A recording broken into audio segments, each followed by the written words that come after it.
All right, Lisa, a couple of more questions here, and I really appreciate your time today. This has been a fun conversation, and no doubt our listeners are learning some useful information and insights. But what are your thoughts on ERP software customization? You know, that customization can be good in order to better fit the operational processes, but isn't too much customization a real danger? Yeah, I believe strongly in configuration, not customization. And again, I think that's probably just my lengthy knowledge of a lot of ERP systems and projects.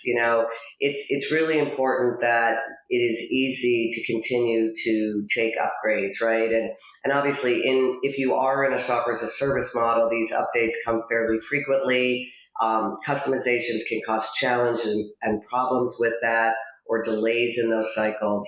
So whether you're on premise or in the cloud, I think it's very important that you do really try to limit it.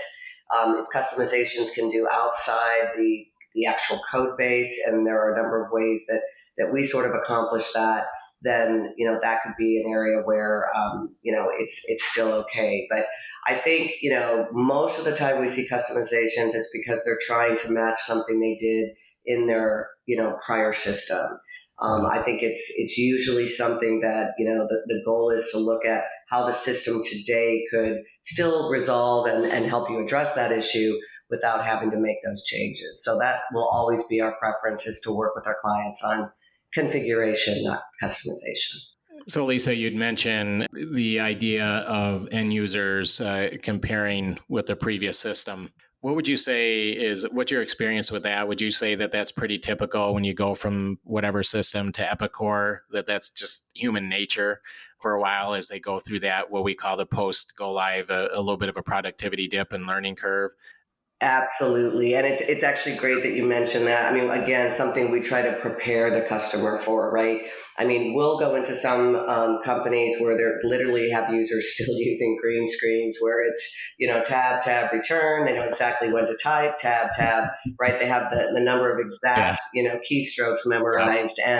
And so they're very quick at what they're doing. And so going to a complete new user experience can be tough because they may be doing 10 things on one screen, and it may seem like it's taking longer, but the end result obviously is much faster. So I think that just does take time. I think the way you get around that, again, is really good prep.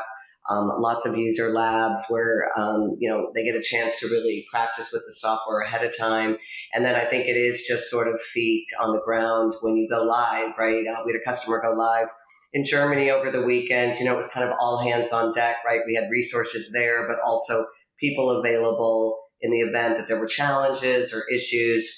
And it's never the go live. It's usually, the week or two after where people become unsure. So I think just making sure the support is there, and that Yeah. you discuss it as a reality that this will happen. And then usually, a month later, people can't, even remember the old system.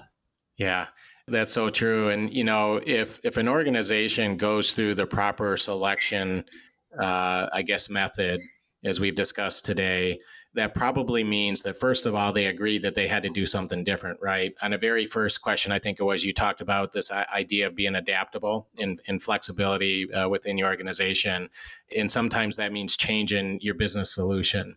And so if you do that, and if you go through the process of finding the right fit, as we discussed today, whether, industry fit, business model, features, functions, the intangibles that we talked about, then chances are probably pretty good that the system that you're ending up with is better than the legacy system that you had before.